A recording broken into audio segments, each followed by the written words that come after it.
அன்புள்ள ரிஷபராசி நேயர்கள் அனைவருக்கும் வணக்கம்.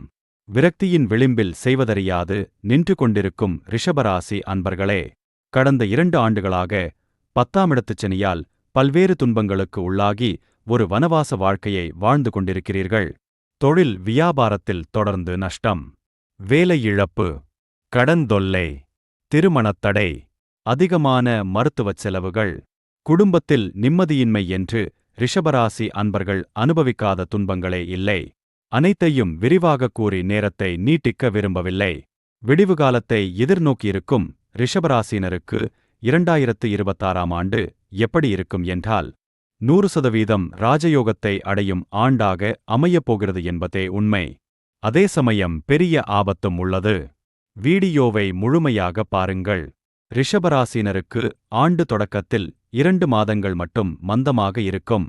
மார்ச் 2026இலிருந்து 2028ஆம் ஆண்டு வரை உங்களுக்கு ராஜயோக வாழ்க்கை அமைவது நிச்சயம்.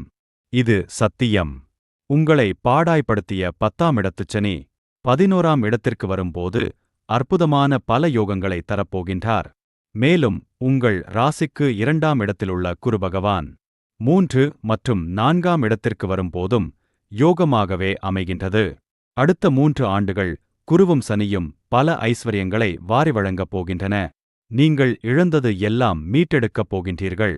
நீங்கள் எதைச் செய்தாலும் வெற்றி உண்டாகும். உங்கள் வளர்ச்சியைக் கண்டு உங்களை இகழ்ந்தவர்கள் எல்லாம் வாயடைத்துப் போவார்கள்.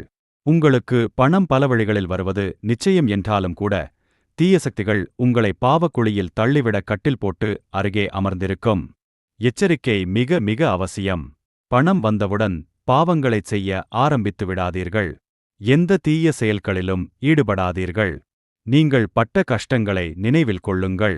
நாம் அனுபவிக்கும் துன்பங்களுக்கு காரணம் நம் பாவகர்ம வினையே தவிர எந்த கிரகப் பெயர்ச்சியும் காரணம் கிடையாது என்பதே உண்மை.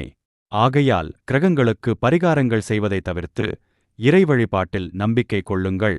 மாதந்தோறும் பிரதோஷ வழிபாடு செய்யும் வழக்கத்தை ஏற்படுத்திக் கொண்டால் ஆண்டு முழுவதும் மங்களம் உண்டாகும்.